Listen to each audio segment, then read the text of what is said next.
Mas assim, eu morei no sítio.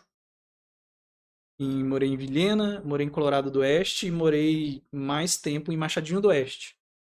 Não tinha nem energia elétrica até os 15 anos. Assim, fiz uma transição onde eu fui um pouco do sítio, na cidade e tal, mas dos 8 e meio aos 15 anos, eu não tive nem energia elétrica.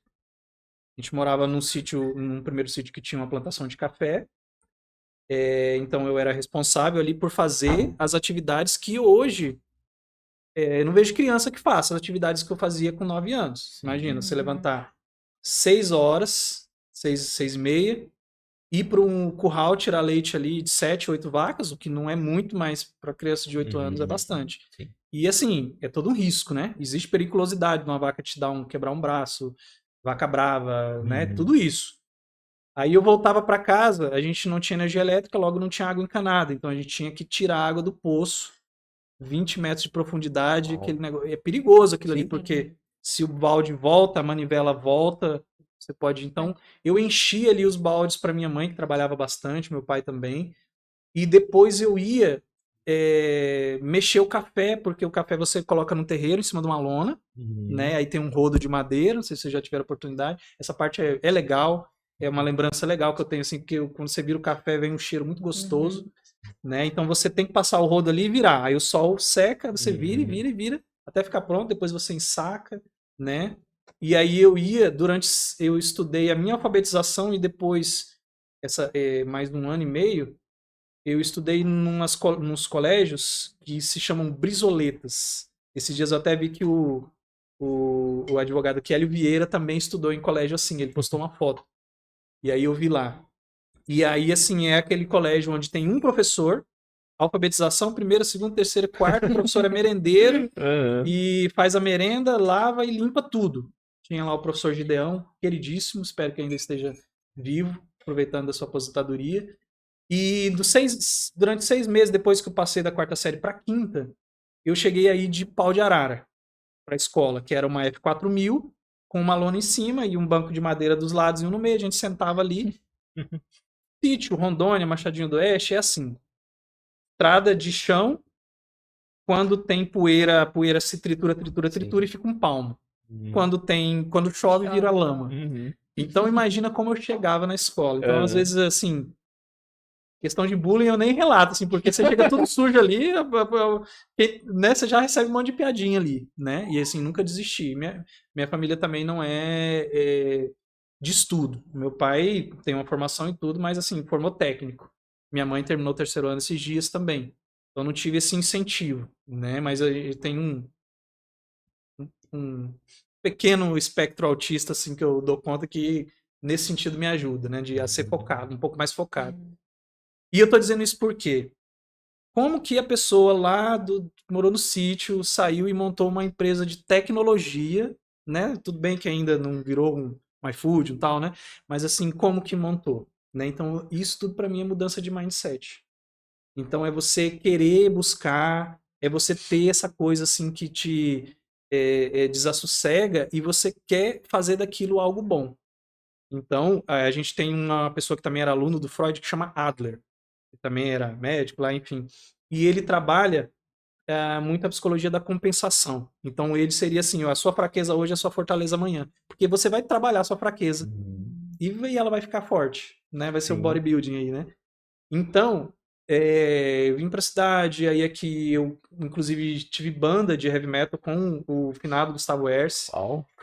A gente compôs em inglês, então, tipo, eu tava no sítio, assim, não tinha nem livro, quanto mais inglês, né? Aham. Então, eu compunha as letras, depois aprendi espanhol, aprendi francês intermediário, estou estudando alemão, e tecnologia. Gente, se eu não tinha nenhum computador, nenhuma TV até os 15 anos, como que eu me meti nisso da tecnologia? Né? Ah, mas você não é engenheiro de software. Não, mas eu opero o sistema legal, e eu sou o gerente de projeto que você precisa conhecer muita coisa, precisa saber muita coisa ali para Uhum. conseguir pedir com mais assertividade, né?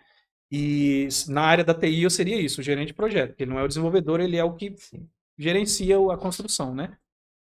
E isso eu consegui com o quê? Com mudança de mindset. Sabe, primeiro querendo saber essa questão dos porquês, como eu te falei, de onde eu vim, para onde eu estou indo, querer me localizar historicamente, né? E depois querer me localizar como indivíduo, né? Esse Jung que eu citei, ele fala da caminho da individuação.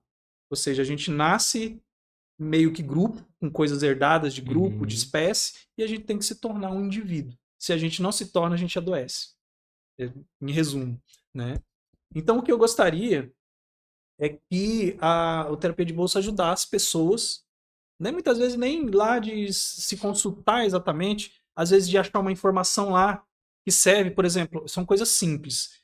Mas depois que eu ouvi falar de inteligência emocional, mudou tudo para mim.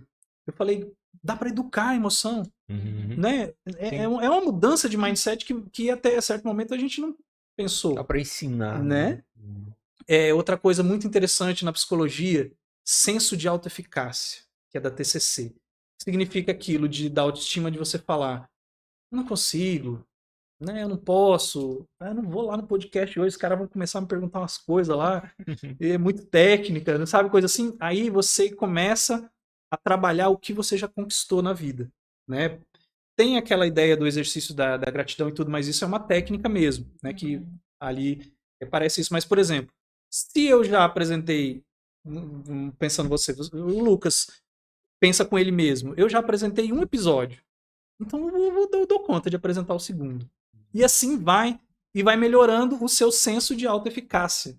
Ou seja, você consegue identificar, mapear as coisas que você dá conta de fazer. Não é que vai ser sem esforço, entende? Você consegue mapear isso. Então, inteligência emocional, senso de autoeficácia, resiliência, outro conceito muito legal para a gente, né, pesquisar.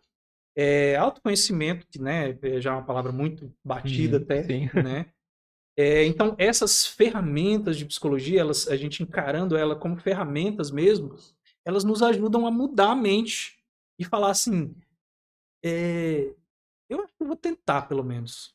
Entendeu? Então, assim, tô no meio da Amazônia, não tem tecnologia aqui, não tem nada. Mas eu vou tentar. Começo com um blog e vou devagarzinho, né? Então, o que eu espero que o Terapia de Bolso impacte pessoas nesse sentido. Tanto a pessoa que olhou lá a mídia, que a gente pretende produzir mais conteúdo, participar de mais reportagens, e teve ali algo que ajudou ele a dar o próximo passo. Né? Porque muitas vezes não é questão do próximo passo e seguir dando os passos, né? E que também, de repente, se a pessoa tem uma necessidade que é um diagnóstico, ou seja, sou borderline, estou depressivo, estou ansioso, estou esquizofrênico, que ele também ali possa encontrar. Meu filho é autista, meu parente é autista, como educar a família, porque muitas vezes a terapia familiar, a terapia infantil para adolescente, a terapia para quem tem um diagnóstico assim crônico, ela é integrativa. Tem que estar todo mundo, senão não resolve. Tá todo mundo né? alinhado. Então, meu desejo é esse, que impacte as pessoas, que elas consigam ter mudança de mindset e falar, quer saber? Vou criar um podcast. Vai fazer diferença. E consigam ir lutando por isso. Né? E se precisar de um apoio mais específico, a gente está lá.